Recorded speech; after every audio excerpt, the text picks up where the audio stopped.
and it's worse than people think.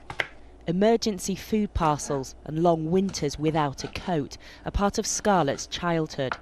She lives in Plymouth with her siblings and was just 8 when she realised money was a big problem.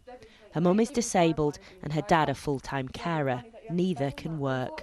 There's a lot of stigma around it. It's like, why are you poor? Like, what, your parents are lazy, your family's lazy, you can't do anything. It's a really big divide, and you kind of get it as you grow older.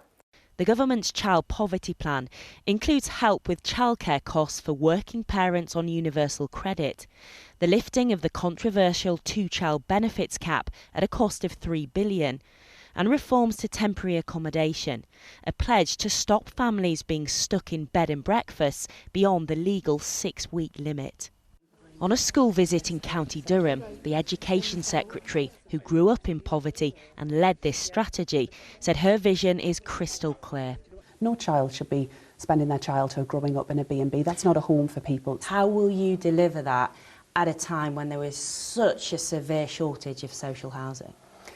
We can't allow children to grow up in B&Bs. It has a huge impact on their life chances, including attendance at school. That's why we're investing more this year and in future years to support councils that are making the biggest use of temporary accommodation. That's not new money, that's already been announced last year. But alongside that, we're also investing more in social and affordable housing schemes.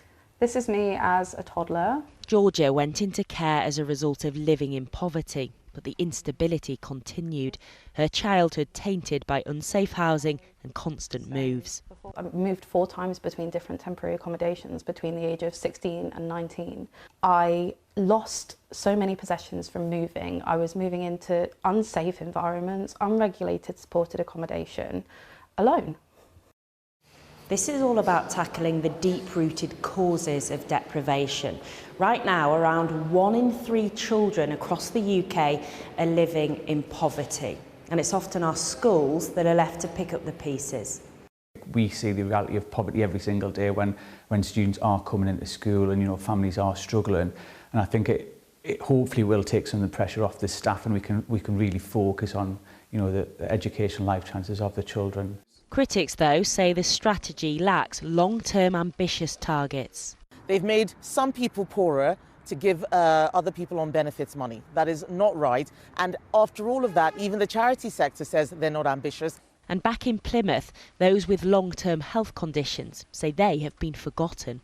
The child poverty report will not help families like us, disabled families with carers, young carers.